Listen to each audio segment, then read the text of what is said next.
राम राम जी सारे ने कुछ इंपॉर्टेंट क्वेश्चनों में से पहले क्वेश्चन की स्टेटमेंट पढ़ने से पहले मैं आपको आगे बता दूं श्रीमान जी, जैसा कि एक दिन मैंने एक वीडियो में बोला था कि हम 8 जनवरी से पहले 500 से 600 क्वेश्चन वो क्वेश्चन पढ़े हैं जो फिलहाल ही में एग्जाम हुआ है। जैसे SSC GD हुआ था, RRB का हुआ था, उसके बाद श्रीमान जी CPO का हुआ था, हरियाणा में हरियाणा पुलिस हुआ था, हरियाणा कलर हुआ था। ये सभी क्वेश्चन 13 और 17 के एग्जाम के पैटर्न के अनुसार इस वीडियो में हमारे 550 क्वेश्चन कवर हो जाएंगे। और मैं गारंटी से कह सकता हूँ अगर अपना एग्जाम 13 और 17 के बेस पर आया ना तो 40 नंबर आपके इन्हीं क्वेश्चनों में से आएंगे। ठीक है, जिसने वो वीडियो नहीं देखा आप देख लेना। पहले क्वेश्चन की स्टेटमेंट इस प्रकार है श्रीमान जी, इंपॉर्टेंट क्वेश्चन है। किसी त्रिभुज ABC में भुजाएं AB और AC बिंदु D और E इस प्रकार स्थित है कि DE BC के समांतर है। AD कितना दे रखा 3, BD दे रखा 5 है। यदि AC 4 सेंटीमीटर है तो AE का मान ज्ञात कीजिए। श्रीमान जी ये है झंडू-बाम क्वेश्चन और इस क्वेश्चन की पढ़नी पड़ेगी आपने 2 बार स्टेटमेंट। चलो मैं आपको बता दूं देसी तरीका में। ये है ABC त्रिभुज, ठीक है, मात्र 2 सेकंड का क्वेश्चन है ये। ABC त्रिभुज, ठीक है जी। फिर उसने बोला है कि बिंदु AB, ये हो गया बिंदु A, ले दूसरा कलर तब बता दो मैं आपको, ऐसे नहीं समझ में आएगा। ये हो गया बिंदु A और ये हो गया बिंदु B। फिर उसने बोला है बिंदु AC, ये तो हो गया बिंदु A और ये हो गया बिंदु C, ठीक है। इस बिंदु पर D और E इस प्रकार स्थित है कि DE है ना BC के परपेंडिकुलर है, यानी कि DE है ना BC के समांतर है। BC कौन सा है ये, इसके परपेंडिकुलर क्या होगी, ठीक है। ये हो गया बिंदु D और ये हो गया बिंदु A।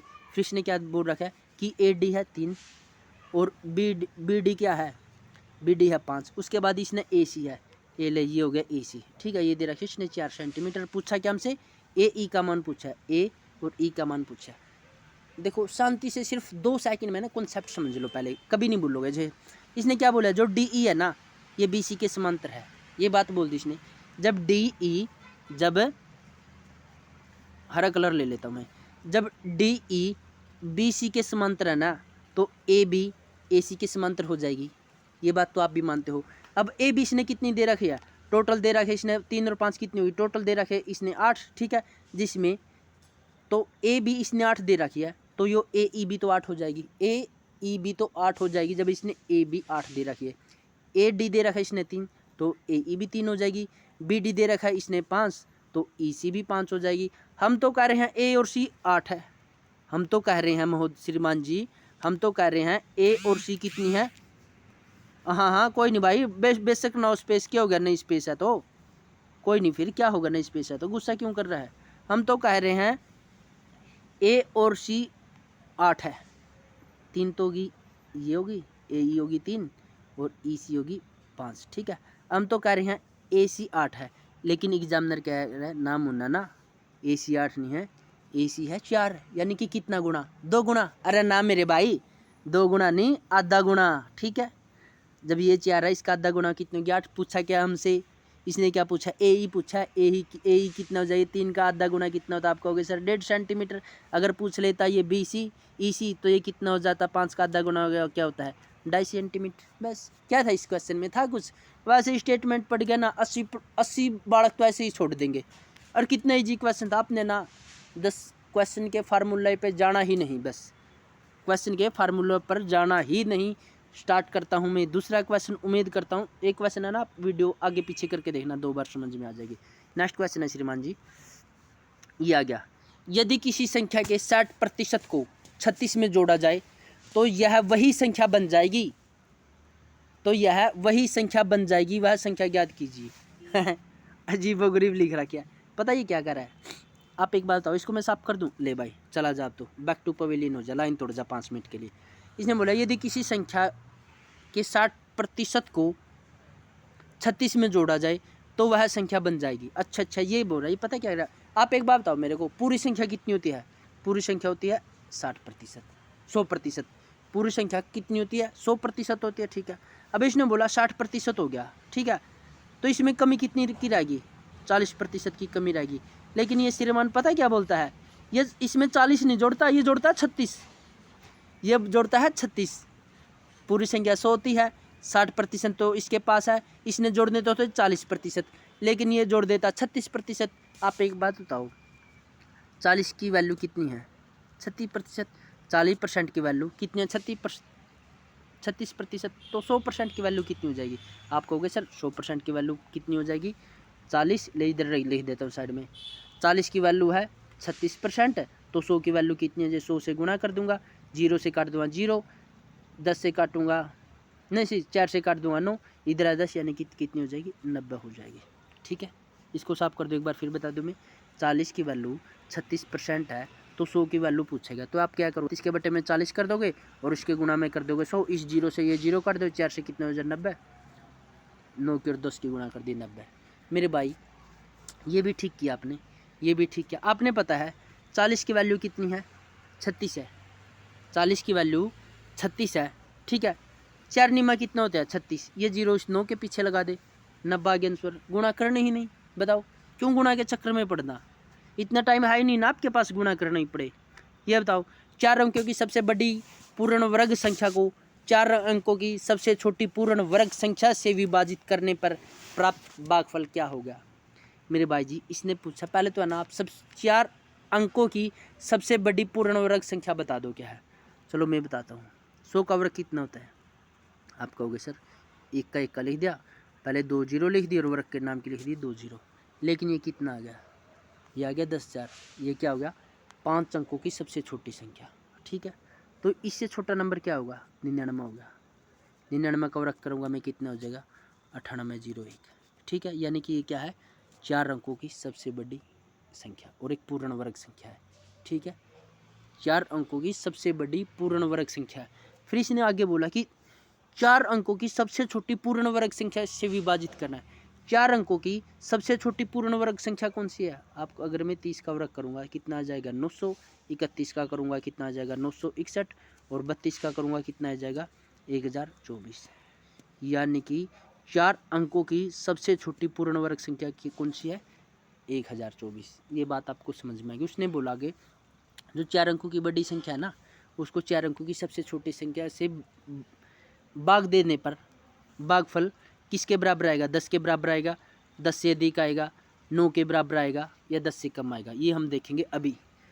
उसको देखने के लिए हमने 9801 को 1024 से भाग देना पड़ेगा। अब आप एक बताओ, ना तो ये 10 पे कटता, ना ये 9 से कम पे कटता, ठीक है, ना ये 9 के बराबर कटता। कितने पे कटता है? 9 एकम 9, यानी कि हमें पता है 9 से ऊपर कटता है, 10 से कम कटता है, ना पूरे 9 पे, 10 के और 9 के बीच में कटता है। तो ऑप्शन में यही तो पूछ रखा है इसने। ऑप्शन पे चलते हम। 10 के बराबर कटता है? नहीं सर, 10 के बराबर नहीं कटता। ठीक है, 10 से अधिक? नहीं सर। 9 के बराबर? नहीं सर। 10 से कम? हाँ जी, 10 से कम पे कटता है। ये क्वेश्चन का आंसर था। इम्पोर्टेंट क्वेश्चन था, नए पैटर्न का। ठीक है, एंड्रॉयड क्वेश्चन था ये आ गया जंडोबाम क्वेश्चन। 8 आदमी 9 घंटे प्रतिदिन काम करके किसी कार्य को 20 दिन में समाप्त करते हैं, तो 7 आदमी 10 घंटे प्रतिदिन काम करके उस कार्य को कितने दिन में समाप्त कर? Easy question. और आप इस क्वेश्चन को पता है कैसे करोगे? 8 आदमी 9 घंटे काम करके 20 दिन में करते हैं, तो 7 आदमी 10 घंटे काम करके कितने दिन में करेंगे? फिर आप इसको ऐसे काटोगे, 10 दूनी 20, ठीक है, 8 दूनी 16, 16 दिन में कितने हो गए? 144, और बटे में आ गया 7। ठीक है, अच्छा तरीका ये आप काटना। लेकिन मेरे भाई एक बात बता, इतना सजाना ज़रूरी है क्या? ज़रूरी है क्या इतना सजाना कि हमने एग्ज़ाम में इतना सजाना है?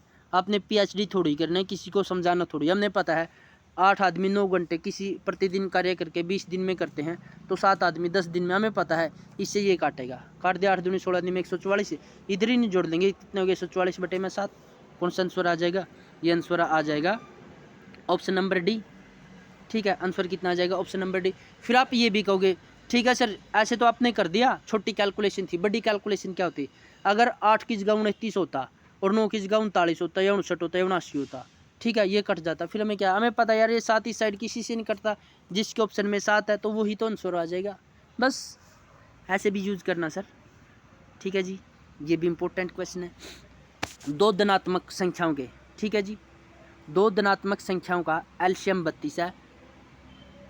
एलसीएम और एचसीएफ का गुणनफल 32 है।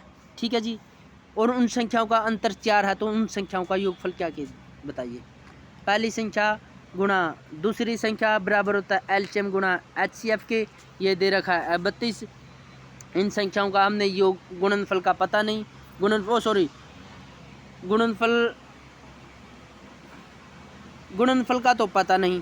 ठीक है जी, क्या बोला भाई इसने, दो संख्याओं का लघुत्तम समाप्तवर्तक तो और महत्तम समाप्तवर्तक का गुणनफल 32 है, तो दोनों संख्याओं का अंतर 4 है, तो दो संख्याओं का योग बताइए। एक बार बताओ सर, ऑप्शन पे कर रहे हैं हम इस क्वेश्चन को। ले अगर हम ऑप्शन नंबर 1 को देखें, दो संख्याएं हैं, ठीक है, 8 और 4 12 को जोड़े, इनका अंतर कितना, आपका क्वेश्चन 4 है, इनका गुणनफल कितना आ जाएगा, 32 आ जाएगा। बस option number A he answer है, सूत्र पे जाना ही नहीं, सीधा ऑप्शन अप्लाई कर लो। ठीक है, सूत्र लिखोगे वो करोगे, क्यों ऑप्शन पे जाना, क्यों आपका कीमती समय खराब करना। पहले ही आपके पास कम समय रह गया, कितना समय रह गया वैसे आपके पास, आप बता दो। 4 दिन, अरे ना 4 दिन कहाँ, 4 दिन तो रहे ही नहीं, 85 घंटे रह गए। एक दुकानदार किसी वस्तु के अंकित मूल्य पर 10% की छूट देता है और फिर 20% का लाभ कमा। यदि वस्तु का अंकित मूल्य 1200 रुपये है तो उसका क्रय मूल्य ज्ञात कीजिए। श्रीमान जी, पहले इसने 10% की छूट दे दी, ये भाई 90 हो गया, फिर इसने 20% का लाभ कमा लिया, ये हो गया। ये क्या हो जाएगा, कॉस्ट प्राइस, यह क्या हो जाएगा, मार्किंग प्राइस। हमें पता है कॉस्ट प्राइस हमेशा मार्किंग प्राइस से छोटा होता है। अंकित मूल्य 1200 की जगह कितना है, 100, हम तो कह रहे 120 है, लेकिन श्रीमान जी कह रहे हैं बेटा 120 नहीं है, 1200 है। अच्छा जी, कितना गुना है, 100 गुना है। तो फिर पूछा है कि क्रय मूल्य कितना हो जाए। ठीक है जी, अगर आपने इसका 100 गुना है तो हम भी तो इसको 100 से गुना कर देंगे, 9 के पीछे लगा देंगे 2 जीरो, अरे 120, हाँ 10 गुना है जी। ठीक है जी, 120 का 10 गुना है तो 1200, हम भी इसको 10 गुना कर देंगे। अगर आप 100 गुना करो, हम इसको 100 गुना करो, आप 10 गुना करें तो हम भी एक जीरो हटा देंगे। 90 की और 10 की गुना करें, क्या हो जाएगा, 900। Option number B is right answer. चलते हैं श्रीमान जी, मेरे को पता है, ले ये आया भाई क्वेश्चन, जिसका तुम मुझे था इंतजार, वो क्वेश्चन आ गया है। लो, इस क्वेश्चन को 70% तो करते हैं गलत है, और जो 20% 25% रहेगी वो इस क्वेश्चन में लगा देंगे 2 से 3 मिनट, और फिर भी गलत कर देंगे। क्वेश्चन को है ना 2-3 ही % ठीक करेंगे। और देखना हम कैसे 90 डिग्री पर घुमाएं। पहले इसने क्या देख रहा है, सुंदरी, कासू और ज्योति। ओ हो 3 कन्याएं हैं जी, क्या क्या नाम है, सुंदरी, कासू और ज्योति। में से प्रत्येक ने दो परीक्षाओं में भाग लिया। नीचे दी गई 2 परीक्षाओं में से प्रत्येक में प्राप्त अंकों और पूर्णांकों का अनुपात है। ठीक है जी, ये दे रखा न। आगे क्या बोला श्रीमान जी, फिर इसने बोला है, अंग्रेजी में लिख दिया जी इसने, क्या लिखा अंग्रेजी में, who among them registered at the maximum progress. ठीक है जी, हिंदी में भी दे रखा है, उनमें से कौन सी लड़की ने सर्वाधिक प्रगति दर्ज की है। श्रीमान जी, क्वेश्चन की स्टेटमेंट मैं समझाता हूँ आपको देसी तरीके से, इसके हिसाब से मत चलो, ये तो पजल कर देगा। ठीक है, और हमने करना है क्वेश्चन को। ये कहता है कि 3 लड़कियां हैं, 3 कन्याएं हैं, जिनका नाम है सुंदर, कासू और ज्योति। ठीक है, इन्होंने 2 परीक्षाएं दी है। एक पहले परीक्षा दी है, उसमें कुछ और अंक आए है।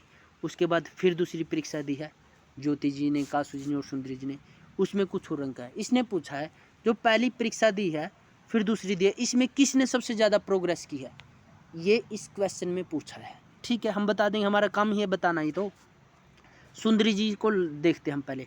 सुंदरी जी का पहले एग्जाम हुआ था 60 का, उसने 60 में से 24 अंक लिए थे, तो कितने प्रतिशत अंक लिए थे, मैं कहूँगा 6 चौके कितने होते हैं, 24, 40%। आप ये कहो सर आपने सीधा 40 कैसे लिख दिया, हमें भी बता दो।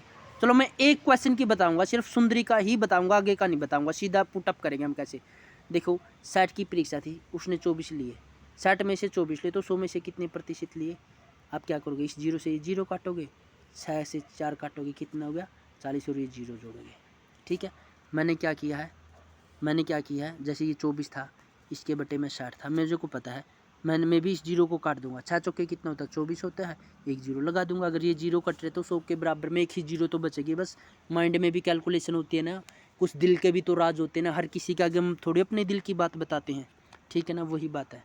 फिर देख तो 60 में से 24 यानी कि कितने % लिए, 6 चौके 40%। फिर ज्योति जी का दूसरा, सुंदरी जी का दूसरा एग्जाम होता है, फिर ये 40 में से लेती है 32, यानी कि 4 अट्ठे कितने होता है 32, यानी कि फिर इसने लिए 80% नंबर। पहले 40 लिए थे, फिर 80 लिए, तो इसने कितनी प्रोग्रेस करी, आप कहोगे सर 40% की प्रोग्रेस कर ली। ठीक है, उसके बाद बात आते हैं करुणा जी का, सॉरी कासू का। कासू जी ने लिए 70 में से 35 नंबर, यानी कि 7 पंजे कितना होता है 35। कितने नंबर लिए इसने पहले एग्जाम में, 50%। बात मैं दूसरे एग्जाम की करता हूं, तो कासू जी है ना 60 में से 54 नंबर लेती है, और कितने नंबर प्राप्त करती है, 96 में कितना हो गया 54, 90% नंबर प्राप्त करती है। तो इसने कितनी की प्रोग्रेस की? पहले 50% नंबर थे पहले एग्जाम में, दूसरे में लिए इसने 90%। तो आप कहोगे सर इसने भी करी है 40% नंबर की प्रोग्रेस की है। शायद ये है ना, ये दोनों है ना एक ही जगह खाना खाती थी, इसलिए इन्होंने 40 की प्रोग्रेस करी है। ठीक है ना।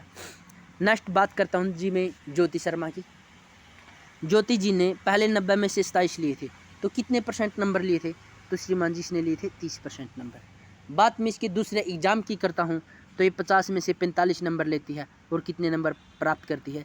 ये करती है 90% नंबर। पहले एग्जाम में थे इसके 30% नंबर, दूसरे एग्जाम में थे इसके 90% नंबर। तो इसने कितनी प्रोग्रेस की जी? आपका वैसे इसने करी है 60 नंबर की 60% की प्रोग्रेस। यहाँ तक आपको क्वेश्चन समझ में आ गया। तो इसने क्या पूछा है कि उनमें से सर्वाधिक प्रगति किसने की है? सर्वाधिक प्रगति किसने दर्ज की? तो ये किसने किया जी? ऑप्शन इस साइड दे रखे हैं महोदय जी। ये की है ज्योति जी ने, क्योंकि इसने पहले 30% थे, फिर 90 ले लिया, यानी कि 60% की प्रोग्रेस करके ज्योति जी पहला स्थान हासिल करती हैं। और हम चलते हैं दूसरे क्वेश्चन की तरफ। दूसरा क्वेश्चन है महोदय इंपॉर्टेंट क्वेश्चनों में से पहला क्वेश्चन फिर ये आ गया।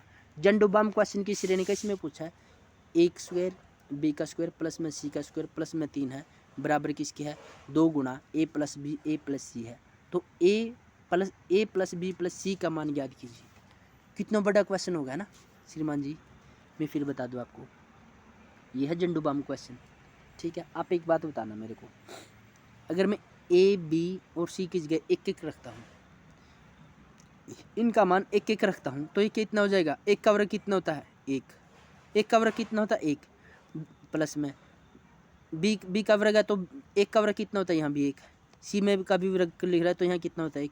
और इस 3 को जोड़ दें, कितना आ गया? इस साइड कितना आ गया जोड़ के? 6 आ गया, यानी कि इसका मान कितना हो गया? 6। उसके बाद इधर चलता हूँ मैं, 2 गुना में 1 2 3, इनका भी एक मान रख दिया, तो ये कितने हो जाए? 3 3 दूनी 6, यानी कि 6 बराबर में 6। एक मान रखने से दोनों समीकरण इक्वल हो गए। ठीक है, पूछा क्या इसने? ए बी सी का मान, मैंने क्या क्या रखा था? एक रखा था, 1 2 3, तो इस क्वेश्चन का आंसर क्या आ जाएगा? 3, ऑप्शन नंबर ए। कैसा लगा? अच्छा लगा? घुमा दिया 90 डिग्री पे। अरे घुमाया कि नहीं घुमाया? बताओ, बोलते क्यों नहीं?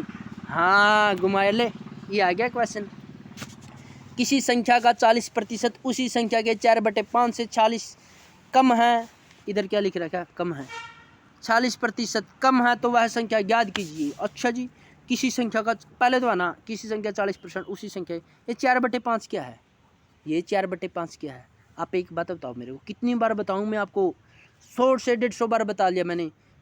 1/5 होता है 20%। 100 से 150 बार बता लिया। 1/5 होता है 20%। इसने लिखी ना 4/5, यानी कि इसका 4 गुना है, तो 20% को भी मैं 4 से गुना कर दूंगा और 4/5 हो जाएगा। 4/5 हो जाएगा 80%। ये बात आप कभी नहीं बोलना। फिर इसने बोला महोदय कि 40% है ना, 80% से 40 कम है। अच्छा जी, 40% ले, मैंने 80 लिख दिया, 80% से 40 कम है तो वह संख्या याद कीजिए। तो 40, मैं तो कह रहा हूँ कि ना ये 40% का गैप है, लेकिन एग्जामिनर कह रहा है ना मुन्ना ना, ये है 40% का गैप, यानी कि 40% किसके बराबर है? 40 के। इसको साफ कर दूं, एक अच्छा तरीका बताऊंगा, फिर मैं आपको इसलिए साफ कर रहा हूँ। ठीक है, 40% है 40% के। फिर आप पता क्या करोगे? आप ऐसे करोगे, 40% है 40% के। ठीक है, 40% है 40% के, तो 100% किसके बराबर होगा? 0 से 0 काट दोगे, 2 से इसको काटोगे 23, और फिर 2 से इसको काटोगे, इतना आ गया 5। 23 की और 5 की गुणा करोगे, कितना करोगे? कई तो लिख दोगे 105, 105 होगा ना, है ना? अरे ना, 115 हो गया। ऐसे ही गलती करोगे। ठीक है, लेकिन मेरे भाई ऐसे भी किया आपने, अच्छा ही किया। मैं इसको गलत नहीं बता रहा कि ये तरीका गलत है, लेकिन मैं होता तो, मैं तो नहीं होता, चलो मेरी तो किस्मत में नहीं, अगर आप कोई और होता तो ऐसे भी तो कर सकते हो ना। 2 से काट दिया 20, 2 से काट दिया 23। अब हमने ये देखना है ऑप्शनों में 23 के पहाड़े में कौन सा आता है? ये नहीं आता, ये नहीं आता। 23 पंजा कितना होता है? 115। बस यही तो था। गुच्चुक मुच्चुक लुल्लड़ पुल्लड़ क्वेश्चन यही तो था। ये आ गया जी, ये भी मेरे को इंपॉर्टेंट क्वेश्चन लगा। इस क्वेश्चन में क्या है? The LCM of 2 prime number and A and B दे रखा है जी। ठीक है, ए बड़ा है बी से और बी बड़ा है ए से, का लघुत्तम समाप्त वर्तक 697 है। तो ए माइनस 2b का मान ज्ञात कीजिए। ठीक है श्रीमान जी, 2 प्राइम नंबर है। आप एक बात बता दो मेरे को, क्वेश्चन हम बाद में करेंगे, सबसे पहले एक बात बताओ मेरे को। चलो मैं आपको बता देता हूँ ये बात, इम्पोर्टेंट बात बताऊँगा। 2 प्राइम नंबरों के अगर हम गुणा करते हैं ना, तो उनका जो गुणनफल है प्राइम नंबर ही आएगा। एक प्राइम नंबर को अगर हमें, जैसे किसी संख्या को हम प्राइम नंबर से ही भाग देते हैं ना, तो उनका भागफल भी प्राइम नंबर आएगा। ये बात समझ गए? ठीक है। इस क्वेश्चन में हमने कुछ नहीं करना है यार, कुछ भी, सिर्फ आप पता है क्या करना है, जो 697 है ना, इसको प्राइम नंबर से भाग करके देख लो। जो ये 697 है, इसको प्राइम नंबर से भाग करके देख लो। 300 जा रहा है ना, 9 7 16 ना, 5 से जा रहा, 7 से भी नहीं जा सकता, 9 से 63, 9 से भी नहीं जा सकता, 7 और 9 16 6 22, 11 से भी नहीं जा सकता, 16 6 22, 11 6 6, 11 से भी नहीं जा रहा, और 13 पंजे 65, 13 से तो ये कितने पर जाएगा, 17 चौके, हाँ 17 चौके 68, एक कैरी 17 के हम 17, यानी कि वो 2 प्राइम नंबर कौन से हो जाएंगे जिनके हम गुणा करेंगे, 17 और 41, ऐसे 2 प्राइम नंबर हो जाएंगे जिनका गुणनफल या जिनका एलसीएम कितना आएगा, 697। 17 और 41 का अगर हम एलसीएम लेंगे ना, तो इसका एलसीएम 697 आएगा मेरे भाई। फिर उसने पूछा क्या है, जो बड़ी संख्या ना, जो बड़ी संख्या उसमें से छोटी संख्या घटा दें। बड़ी संख्या क्या है, 41, 41 को रख लेंगे हम ए की जगह, या ए की जगह रख लेंगे 41 को, बात एक ही है, माइनस में 2। ये दूसरी संख्या कौन सी आ जाएगी, बी, ये कितनी है, 17। 41 में से मैं 34 घटाऊंगा तो कितना हो जाएगा, 41 में से मैं 17 दूनी 34 घटा दूंगा, 41 में से मैं 34 घटा दूंगा, कितना आ जाएगा, 9। 9 कहाँ पे है, ये रहा, अरे 41 में से 34 घटाऊंगा 9 क्यों आएगा, क्यों आएगा 9, 7 नहीं आएगा, 7 मेरे, ऐसे मत किया करो यार ठीक है। एक दिन भी मैं इसी क्वेश्चन में ऐसे आंसर कुछ निकाला था, ऑप्शन कुछ मार्क कर, चलो होता रहता है, छोटे छोटे शहरों में बड़ी बड़ी बातें होती रहती है। ये आ गया एक क्वेश्चन, लुल्लड़ पुल्लड़ क्वेश्चन आ गया। ए, बी और सी एक कार्य को पूरा करने के लिए 1800 रुपये मिले हैं। ए ने 6 दिन कार्य किया, बी ने 4 दिन कार्य किया और सी ने 9 दिन कार्य किया। यदि दैनिक मजदूरी का अनुपात 5 6 4 है तो ए को कितने पैसे मिले। ठीक है, बता देंगे। 3 आदमी थे, ए था, बी था, सी था। इनकी मजदूरी का अनुपात कितना है हर दिन का, 6 है, 5 6 और यह 4। इसने ए ने कितने दिन कार्य किया, आपको वैसे 6 दिन, बी ने किया है 4 दिन और सी ने किया है 9 दिन। तो इनके कितने रुपए हो गए, 30, 24 और 9 चौके कितने होते हैं, 36। अगर मैं ऐड करूँगा तो इनको कितने रुपए होते हैं, 30 और 24 है 54, 54 और 36 हो गए 90। ठीक है, हम तो कह रहे इसके 90 रुपये है, लेकिन एग्जामिनर कह रहा है ना, इनके 90 नहीं है, इनके है 1800 रुपये, यानी कि 90 से कितना गुणा, 20 गुणा। पूछा किसका है, ए का, तो एक का भी कितना हो जाएगा, 20 गुणा।